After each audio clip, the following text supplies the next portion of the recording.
Well, hello and welcome to Trading Blows from TraderX. Another busy show this week, plenty for us to get our teeth into. The main theme driving markets at the moment is really the lack of volatility that we're seeing across the board. Markets really settling in to take the path of least resistance as equities move higher and the dollar continues to roll over. So we'll get into the reasons why we've seen volatility decline and what may be a bit of a spark to kick some life back into the market. We'll also discuss last week's busy slate of US economic data, some signs that inflation might be starting to head convincingly in the right direction over in the States. And we'll also digest what is an absolutely huge week of economic releases here in the UK, where inflation is most certainly not heading in the right direction. It's a busy show ahead, so without further ado, let's get into things.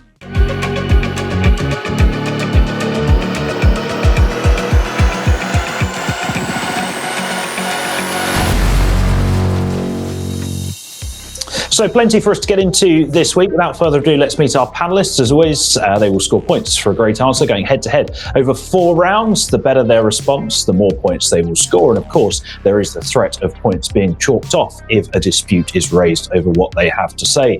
They were so good last week that we've brought them back for a second week running. Arno Venter, market analyst, joining us from South Africa, running off generator power and doing Greta Thunberg absolutely no favours with the amount of diesel he is chewing through at the moment. Ioan Smith, the 20-year plus market veteran, is joining us as well. And last but by no means least is someone who's been in the markets for a little longer than 20 years. Richard Matthews, the founder and managing director of Pardus FX, a specialist FX provider for corporate, institutional and high net worth clients. With that all said and done, let's get into the first round of the show. So I want to start the show this week with everyone's favourite topic, inflation. As Ewan said to me while we were having a chat before the show, it'd be nice to have a week where we don't have to talk about what's going on in terms of prices. But unfortunately, such is the market narrative at the moment. We really do have to keep talking about what's going on. Arno, I'm going to come to you first. Obviously, we had and we're focusing specifically on the US here. We had the CPI and the PPI numbers out last week, both rolling over quite nicely. So do you reckon we're starting to see a disinflationary trend really start to embed itself and the Fed can actually start to breathe a little bit of a sigh of relief here? Or are you a little bit more worried, and that re-acceleration that we saw in core CPI, is that something that should be playing on traders' minds perhaps a little more than it should do, given that we've seen equities continuing to move higher in the aftermath of that print? Yeah, I mean, look, there's positives and negative signs right now. I think inflation continues to decelerate for the most part, but the fight is clearly not over yet. I mean, if you take a look at the 3-month annualized numbers, they're pretty mixed across the board right now. We have core CPI and headline CPI, the 3-month annualized. I think that came in at, I have the numbers here. Let me just see. I think that's 5.1%. 3-month annualized. That's for the core, and we came in at 3.8 for the headline. In terms of PPI, that's much better news, I think, for the Fed. 3-month annualized there, we have 1% on the core and negative 0.3% on the headline, which is quite positive. The big problem here is PCE. PCE 3-month annualized came in at 4.8 core, and then we have 4.2 on the headline. So, I mean, just looking at this data, there is more work for them to do, right? But I think the big problem here, Mike, is lags. Inflation is a very clear lagging indicator. And the risk here is for the Fed that they've done so much already that they keep on looking at this lagging indicator when there is a ton of tightening that still needs to make its way into the system, into the economy. You know my view of where I think the economy is headed in the next couple of months. I think a recession is the higher likelihood based on the aggregate of information that we have right now. But whether the market is right about that, or whether, you know, whether the market thinks the Fed will cut, or whether the Fed thinks they're going to leave it there, I'm not sure whether between one of these two, which one is going to be right. At the end of the day, it's going to be the data that tells us that. I think for now, though, the markets can very cautiously have a sigh of relief, but we need to watch things like commodities as well. You know, commodities have been picking up again.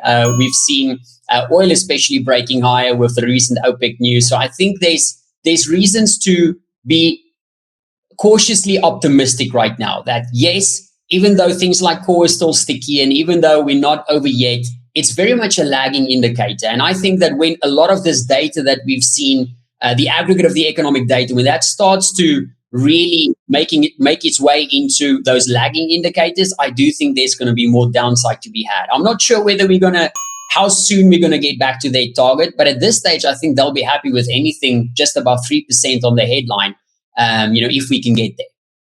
Yeah, I think you're right. I mean, it seems a long, long time ago, and the discussions seem ridiculous now, where in 2018, 2019, we were complaining that inflation's at 1.7 and it needs to get to 2, and how are we going to get it there? Well, I think that most policymakers would give one of their limbs at this point to get inflation back to 2%. I want to bring you in because Arno raised a couple of interesting points there. Obviously, we had minutes from the latest Fed meeting last week. Fed staff now adding into their forecast a recession for the back end of this year after some of the banking troubles that we saw in the month of March. Of course, this is something that I would say markets don't really seem to be paying too much attention to at the moment. Do you think the market is underpricing that risk a little bit? And just quickly, just to touch on what Arno said there about the inflation being lagging. Obviously, we've got to remember that, for these rate hikes to filter through, you're looking at a 9 to 12 month lag. So, that's something that people have to keep in mind. I mean, from a Fed standpoint, I tend to look at the Cleveland Fed inflation nowcast. For this month, I think it was projected at about 4.3%. Now, if back in December, that was touching 7%.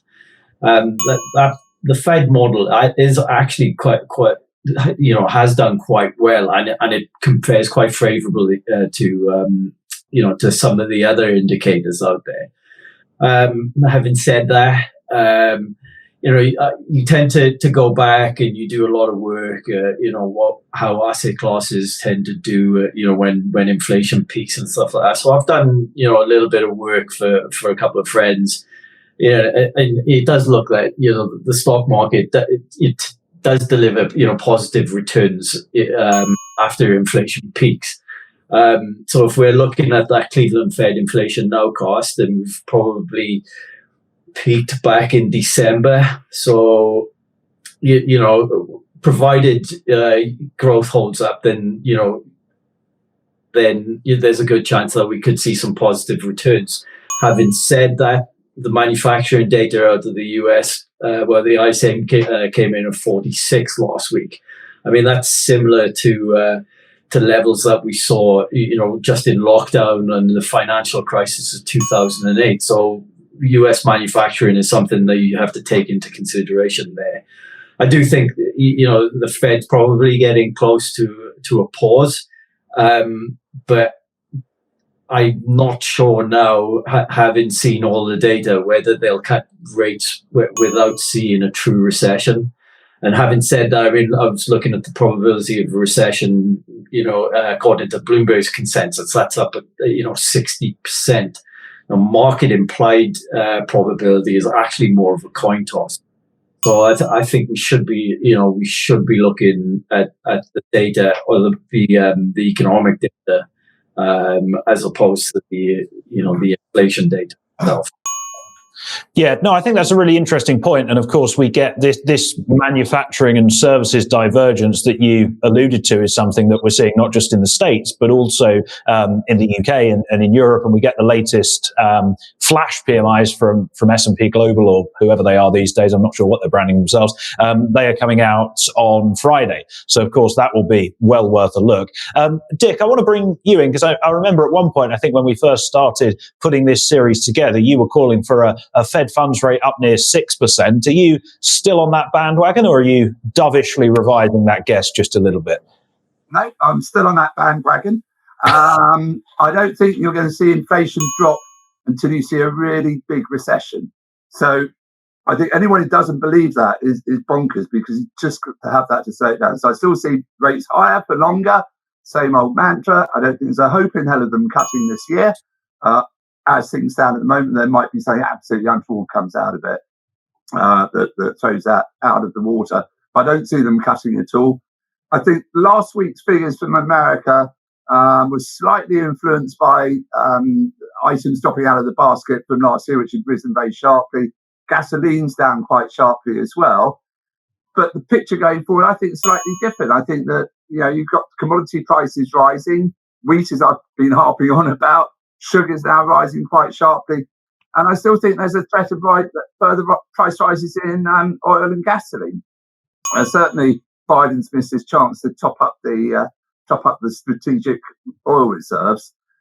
So I think certainly you're going to see another hike by the Fed. I think you may well see them pause after that, but I think then a further hike towards the back end of the summer.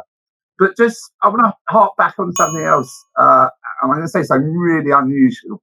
But I thought Lagarde gave an interesting speech this week, which was... Oh, no. Whoa. I might have to take a point off for that. And I thought that she was dropping hints that they might look to move away from this 2% figure, which has always been a random number. It's the same as bloody cholesterol, is it? A completely random number that someone's made up. In actual fact, Don Brash made it up in 1988 when he was governor of the Bank of New Zealand. There's an extra point for doing my research. And I just wonder where the central bank's going to go, hey, we're in a whole new world now. We've got different geopolitical influences here, and inflation is going to stay higher than we've got used to. We've had a couple of decades of it being artificially low because of cheap labour in China, India, Pakistan, Turkey, etc., and the internet. And whether COVID's changed that, and the whole geopolitical world's changing. And I think the central bank is going to have to face a fact that inflation is here to stay. As the investor, and all of us are going to have to face the fact that high interest rates are here to stay. And I don't see them dropping much below 4% in the foreseeable future. And I mean next year or the year after. Very bold call. I must admit, I hadn't heard those remarks from Lagarde. Generally, when I see her pop up on Bloomberg, I go and do something else because it's much more interesting. Wash my hair or something. I just want to, before we move on to the next round, throw this one over to the panel. Something you mentioned there, Dick. You think the Fed might pause and then hike again later this year. Arno, Ioan, do you think that's something they're likely to do? Because obviously we've had the Bank of Canada hit pause and give themselves this optionality, but everyone knows they're not really going to go again. The same with the RBA. Do you think it will be the same situation with the Fed, or is Powell actually bold enough, or maybe stupid enough, depending on your viewpoint, to hit pause in May and then go and hike again later in the year? No, I don't think so, mate. I think if they pause, look, if the data shows them they probably could. But in my view, with where I look at the aggregate of information right now, it looks like a steeper downturn is inevitable. If a downturn is avoided, that could certainly be possible because that could give them the freedom to do that. But if the credit situation becomes worse, if we see a more material slowdown in that credit situation, and obviously that leads to further downside in growth expectations, I think once they pause, they are done. And the problem here is that, if inflation stays high, they kind of have to. But I'm of the opinion that if growth is bad enough, even if inflation remains sticky, I think they will choose growth instead of inflation.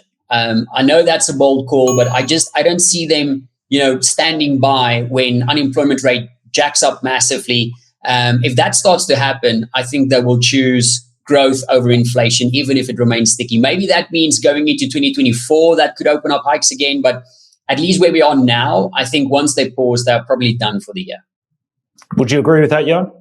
Yeah, I think so. I think that the next move's probably a hike. I don't think they'll pause and then, hike at the next meeting or anything like that. I think there will be some sort of period of reflection that they'll have to do to see if all of these rate hikes, filter through the system. So I'd sort of go along with that. There'd be probably a hike, then a pause, and then there'll be a period of reflection where they'll be looking, for evidence of recessionary factors coming through the system. Good stuff. Well, with that said and done, let's move on to the second round and the shambolic situation that is the United Kingdom.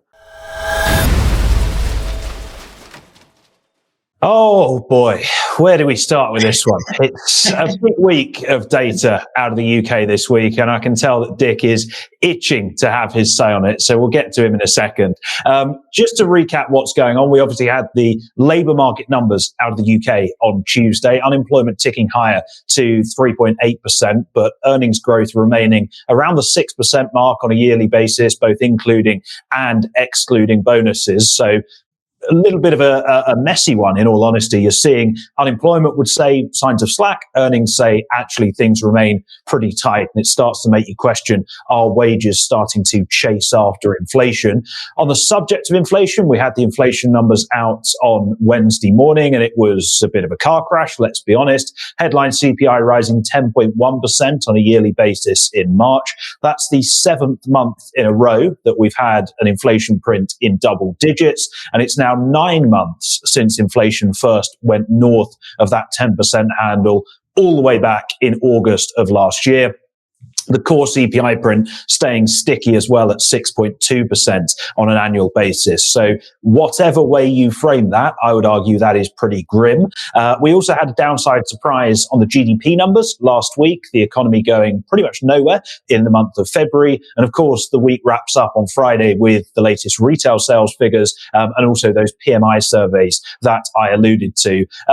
Dick, take it away. What do we make of all of this, and where the hell does the UK economy go from here? Is this just screaming stagflation, or can we be a bit more optimistic? No, I think it's making the noises of a strangled deer. And stagflation, if it's not here, is certainly coming.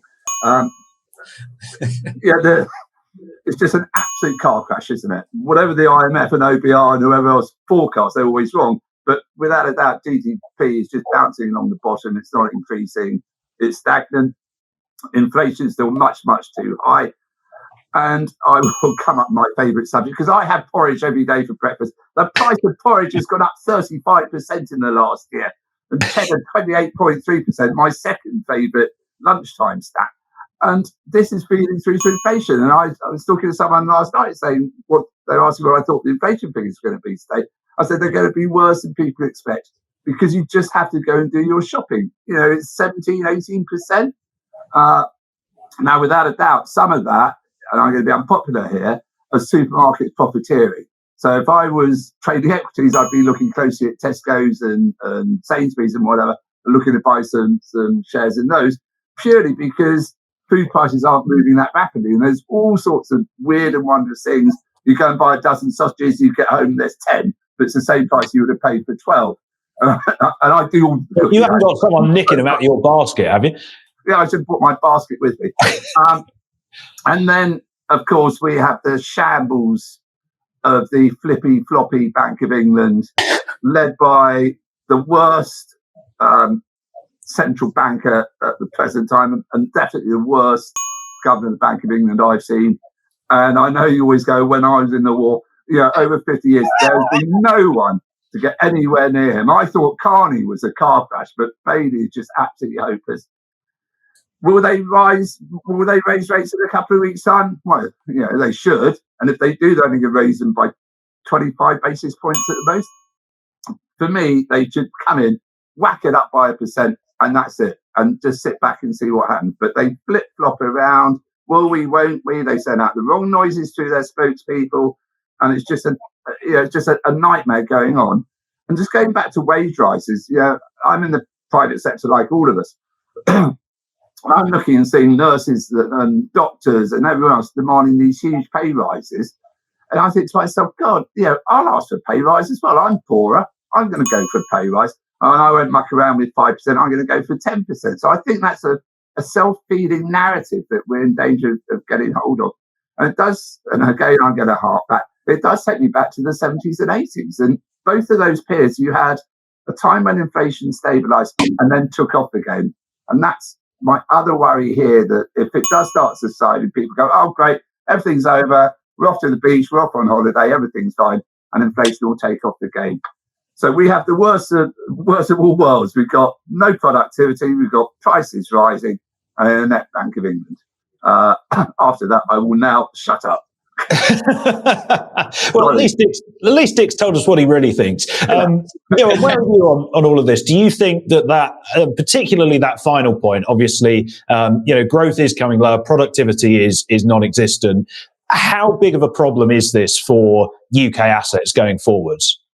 It's a significant issue, right? I mean, if anything, it's probably politically explosive, right? I mean, that's all we've heard for the last 18 months is, cost of living crisis, and it'll continue to dominate politics. I mean, the numbers that you throw out there, I mean, they're just ridiculous. Housing costs are up 26% year on year.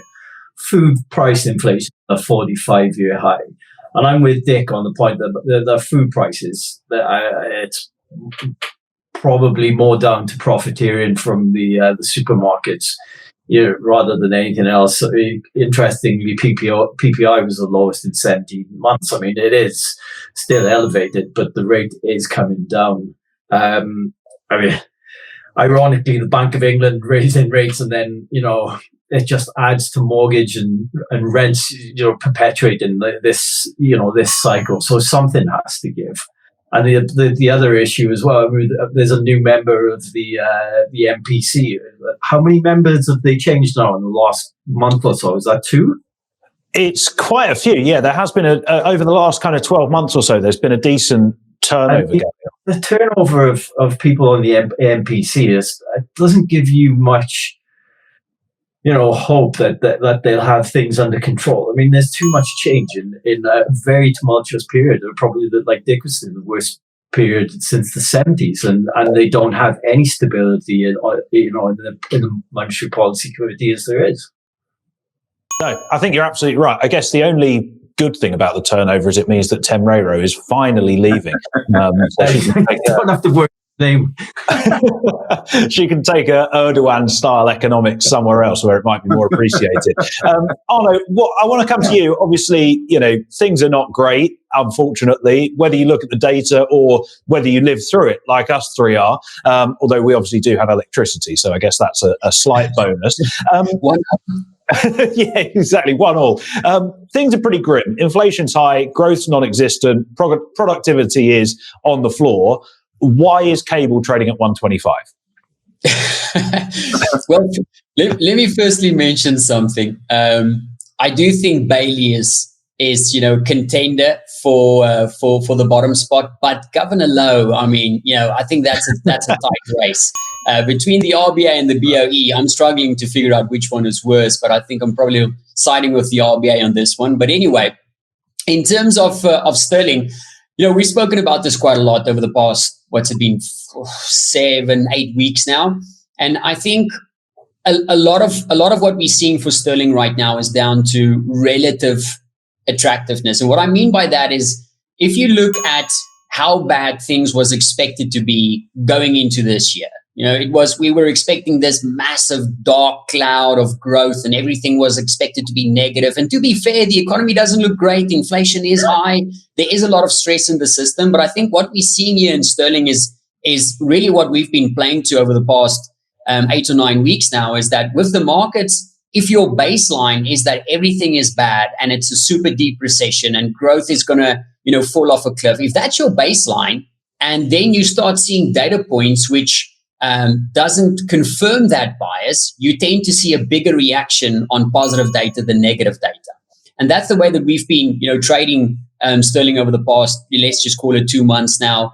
We've been looking for those positive data surprises on growth and inflation to basically trade sterling higher in the short term. I don't think it's worth holding it as a medium-term allocation right now because it's too risky. There's too much noise. If you take a look at euro sterling, which is still my preferred way to express those views, it's just been chopping around. I mean, we range bound from February, but I think what we're seeing now is things aren't as bad as we thought they were just 2 months ago. If you take a look at the City Economic Surprise Index for the UK, we've jolted up massively. We've recovered a huge run. I think we were down, I have that chart up here somewhere. I think we were down to negative 33 or negative 37 at the middle of Feb, and we're now back up to 74. So that's quite a big jump to the upside for the City Economic Surprise Index. The other one that I normally like to track for growth specifically is looking at how how the trajectory changes on the OECD Composite Leading Index. I like that because it tends to track growth a little bit further out. So wherever that trajectory goes, that is where they think growth will go in the next 6 to 9 months.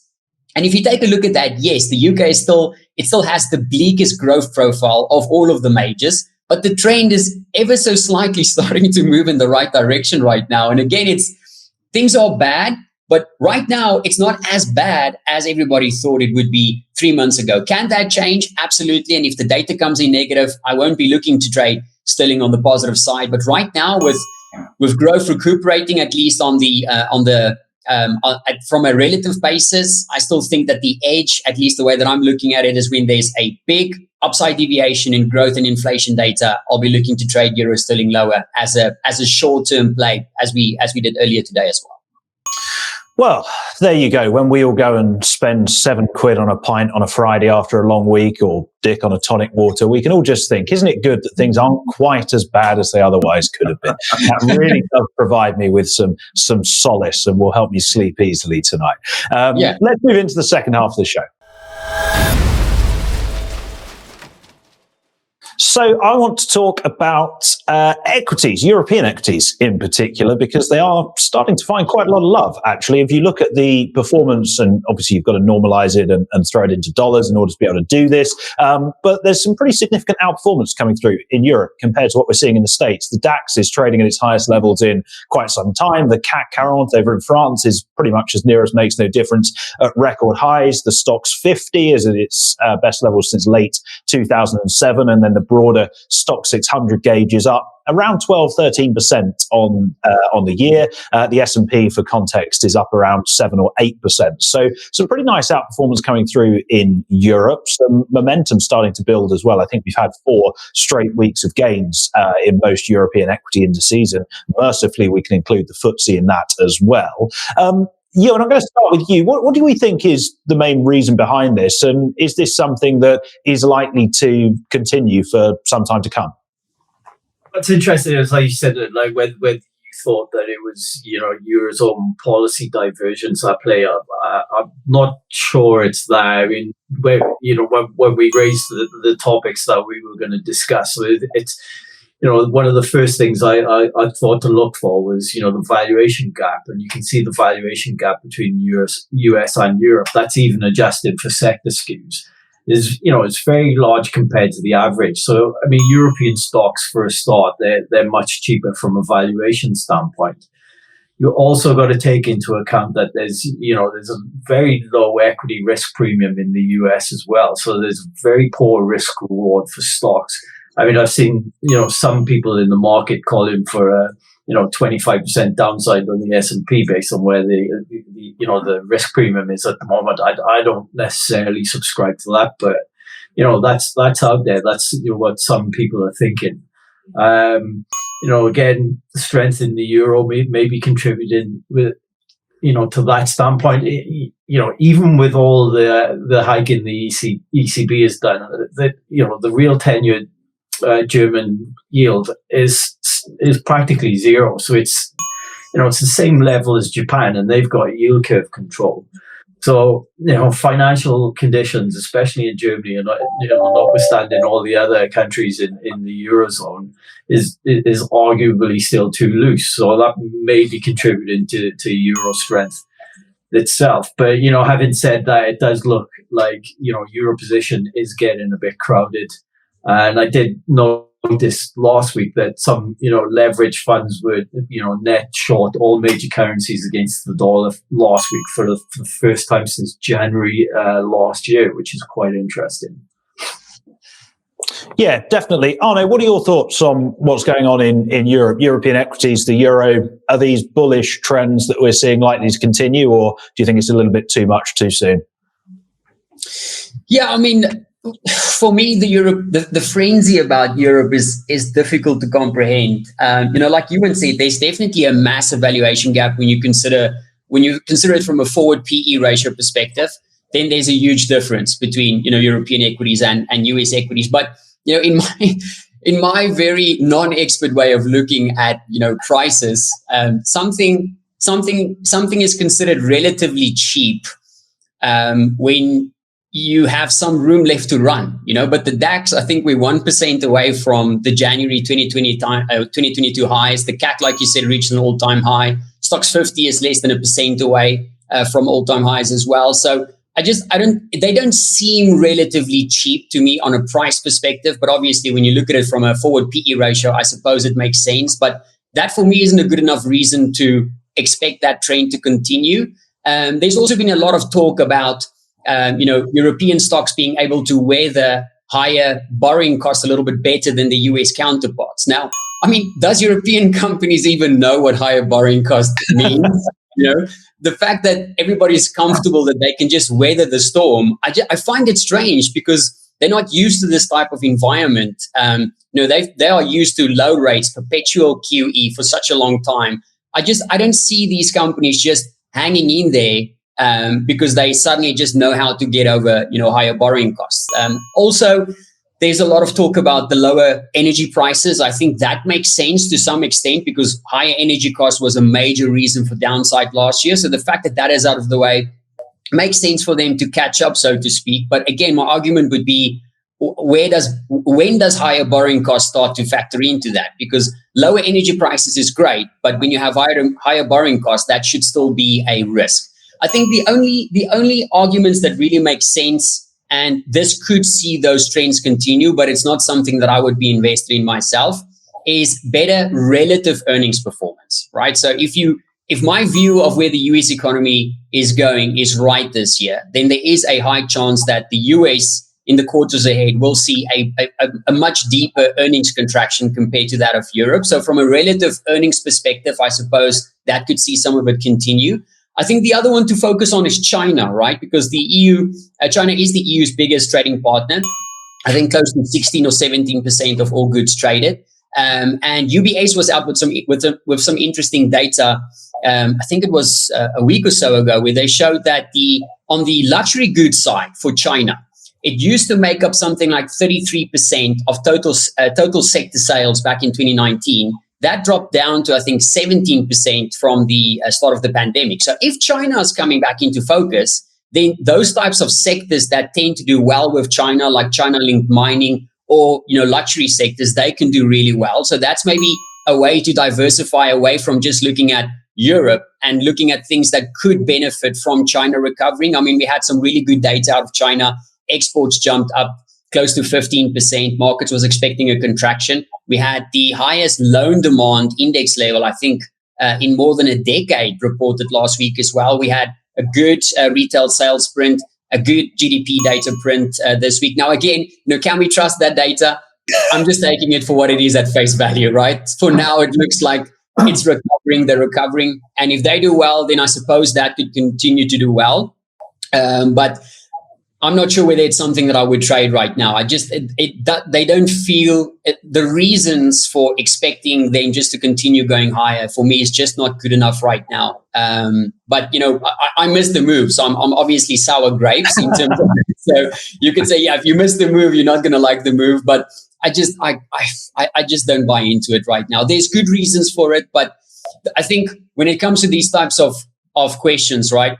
What I normally tend to ask myself is, would I have been able to trade this 4 months ago? Would I have been able to trade this if I have the information that I have now back then? And I probably wouldn't have thought we would see equities rally this much on the European side. So even with the right information, I probably wouldn't have taken this trade with any confidence. No, I think that's a good way to look at it. Dick, I want to bring you in. Arno mentioned earnings. We've obviously had a decent enough start to earnings season over on Wall Street. So obviously Goldman disappointing the market yesterday and Netflix giving some rather poor guidance after the closing bell. European earnings season is just starting to get underway. Do you reckon that might be the catalyst that the market needs to continue rallying, or are you kind of in the camp where things might be starting to get a little bit exhausted? I think that actually you've seen the benefit from the banks' good earnings figures in the States feeding through into Europe, and certainly European banks amazingly have strengthened. I'm no fan of our European friends and their banks, but they certainly have strengthened. I think that's on the back of the first quarter earnings in the States and a little bit of stability there. Whether that feeds through, into other areas, I'm not so sure. But I just want to pick up on what Arno was saying about China. Of course, everyone's cynical about Chinese data. But if you look at LMVH, the luxury goods maker, who I think touched an all-time high last week, they're certainly benefiting from China opening up again. And I think that does genuinely help the European indexes because you've got a lot of luxury goods makers there. And I'm going to say quite a contentious thing, and I'm sort of worried about getting censored for saying this. And I'm not concerned about higher interest rates for European businesses, because I'm pretty certain that most of the governments help through the back door in financing these businesses. And certainly, you've seen it in Italy, in France, and Germany before, and I'm sure they will carry on doing that. So I'm not so concerned about that. And I've just started to feel a little bit of a sense that the ECB may be kicking back on being as tough as they were. One or two mixed messages starting to come out. I don't think they're quite so clear that they're going to hike as aggressively as people thought. So I think that's in the mix as well.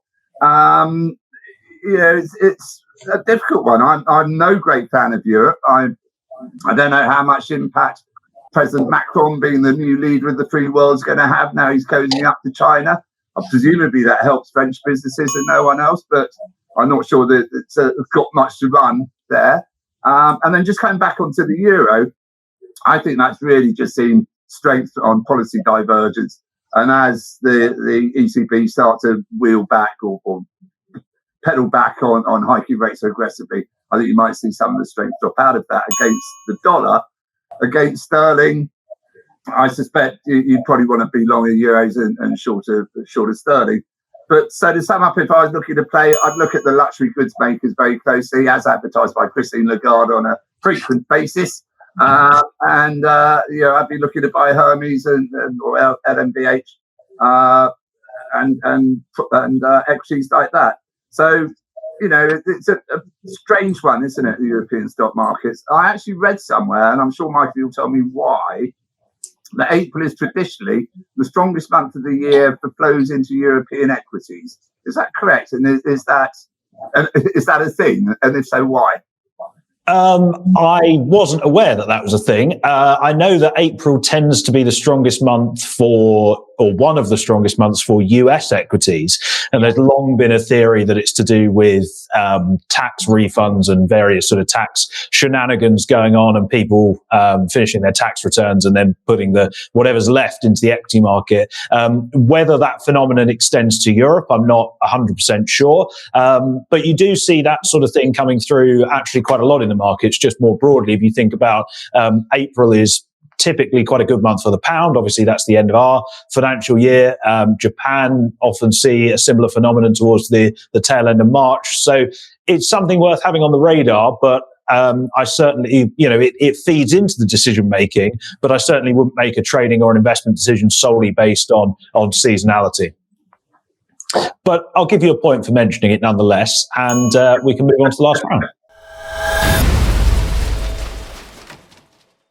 So the final round of the show, Ioan, I want to start with you here. We want to talk about volatility. Vol has come quite considerably lower across the board, really. Not only realized volatility, I think the S&P has gone something like 17 or 18 days now, maybe even longer, without a decline of more than 1%, which is the longest run that we've had since the bear market began back in January of 2022. But also, if you start to look at implied volatility, that's coming quite considerably lower across the board as well. The VIX is at its lowest level since January of last year, trading with a 16 handle. Bank of America's MOVE index, which tracks implied vol in the treasury space, that is at its lowest since February. And we also see a lot of implied vol measures across the G10 FX space sitting right at the bottom of the ranges that we've seen over the last 12 months or so. I guess there's two things really that we can discuss here. Well, three, I guess, in total. One is, what do we think is causing it? Two is, what might be the spark to reignite a bit of volatility? And the third one that we can discuss as a panel is, how can traders adapt in a market where it feels like not a lot's going on? There could be a whole host of reasons why fall is where it is. I think the April contract does it expire today and roll over? I think I need to check that.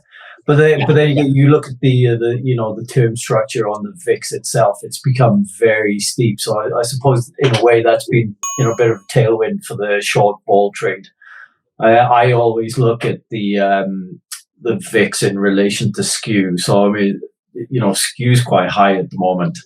I tend to look at, like a 20-day moving average of the skew itself, and that's the highest in just before the summer of last year. So, I mean, basically what a low VIX, high skew suggests is the market overall is a little bit complacent, but big investors have, perceived, far more tail risk than is usual. And then it's the other way around when, the VIX is high and skew is low.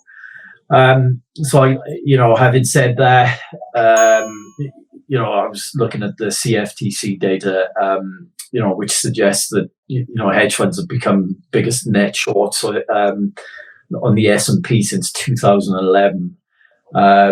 So, something looks like it's going to snap. It has to. It's, like, as you alluded to right at the start there, I mean, this current 15-day period where we've been range bound for within 100 points on the S&P for it's the tightest range since the bear market began in January of last year.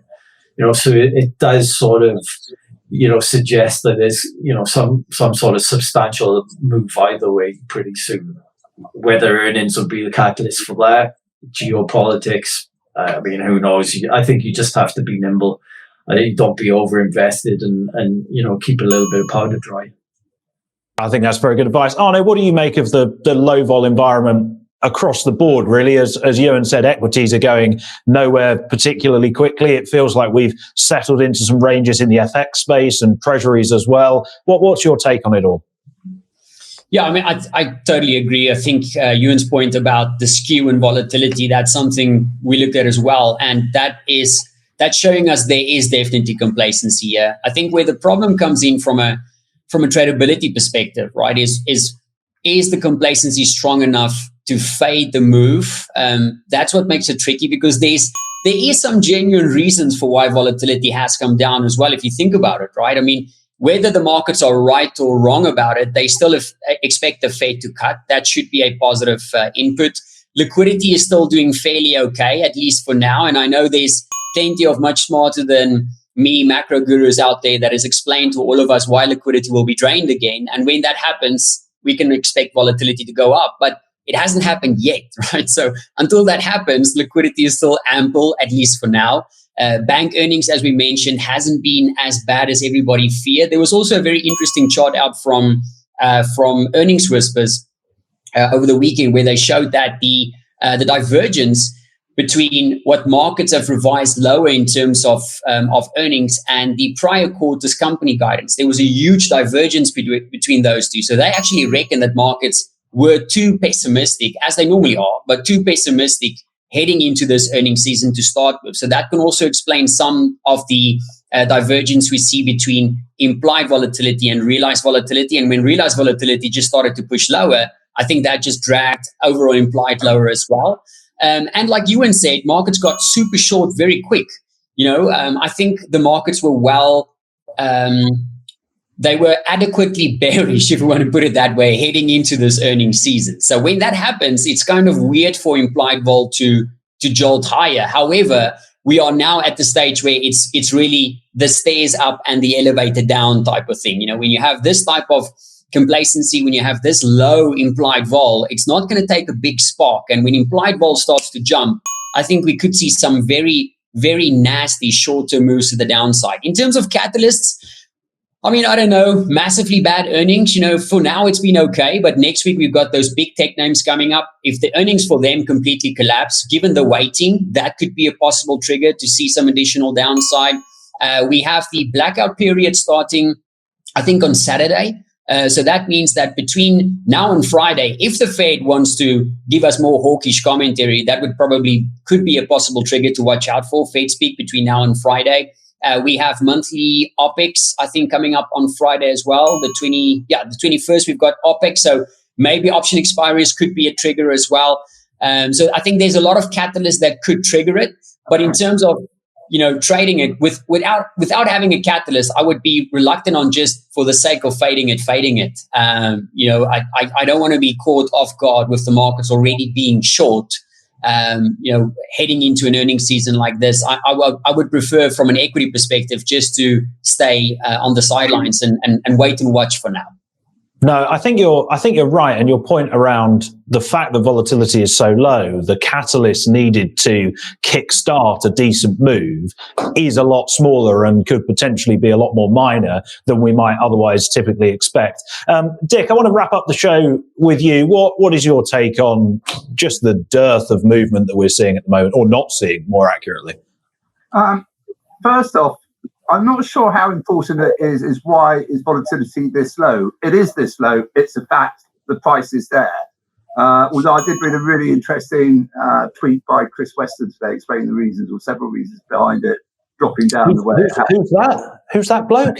A very interesting tweet by Chris Weston this morning. So I get an extra point for that. So, I'm not going to point off if you say his name again. It is what it is, and we should trade it from that point of view. To me, it is much too low. I still think there's so many risks out there. Geopolitically, you've got Russia and Saudi Arabia and China, Rocket Man, China looking at Guam now. There's all sorts of political risks out there. I think Putin will hike oil again indirectly, which will affect the States and bring back inflation. I think we're much, much too complacent. Everything's Goldilocks. We're going to have a nice soft landing, not going to have a big recession. As I said earlier, we are going to get a big recession and we're not going to get a soft landing. So I think it's much, much too low. Also, the other side of it, being Mr. Positive for a change, you might get some good news. You might suddenly see something come out of Ukraine where everything is peaceful. Macron broke the most fantastic peace deal ever. And the markets start rallying, we're out of the woods, everything's great. So I think there's risk both sides of the equation there. So I think it's too low. It is what it is. I wouldn't be trading it, but I'd be very, very nervous of shorting it here. Or I wouldn't short it here, actually, and I'd look to play it from the long side. As a trader, I would be day trading, and I'd just be scalping. I can't see there's long-term trends there particularly. I'll just pick a few stocks or commodities or currencies, just concentrate on those and day trade off the back of that. And I just want to hark back to something that Arno was saying last week. I think it was about having a list when you want to buy something and reasons to buy it and reasons to sell it and building up a portfolio like that. So if we all know, because we're all professionals in the market, we sit all day long watching news come out and digesting news. And I'll often go home to my wife and say, so-and-so is going to happen. She'll say, how do you know that? So when I've sat there for the last 12 hours, watching news feeds telling me what to do and making my own picture in my head of what to do. So I just want to say to all traders out there who are listening, make sure you have a good news feed, concentrate on it, watch it and take it in, and good reliable sources that you trust. Don't just pick on a well-known name like the BBC because you've always looked at BBC. Look at different things. Look at Reuters. So I personally think it's probably the most solid news feed there is out there. Every other news feed has a slight slant to it. I think Voices is pretty straight. So that would be my one word of advice. Watch the news, trade off the news, and just stick to day trading it. Don't try and put on long positions at the moment. Yeah. And have a good broker. Make sure you've got a good broker to help you along. I think that's very sage advice, although I might not trust Dick's arithmetic because it was more like 15 words than one word of advice. In any case, let's get to the final scores. So, Arno has romped home with the win. Dick ran him close. Congratulations, mate. Maybe we can reward you with, I don't know, a battery or something. Can we send that? Just send me some diesel. It's fine. Just some diesel. You run the generator with. That's perfect. Have you seen fuel taxes in the UK? It's far too high to be sending you any diesel. We're not that generous over here. In any case, thank you to and congratulations to Arno, and thank you also to Ioan Smith and Dick Matthews from Pardus FX, easy for me to say, for joining us. I hope you've enjoyed the show. If you have, please leave a like on the video, drop a comment as well. Let us know your thoughts on what we've discussed and anything you'd like us to cover in future episodes. And we will all be back with you very soon. Thanks again for watching, and goodbye for now.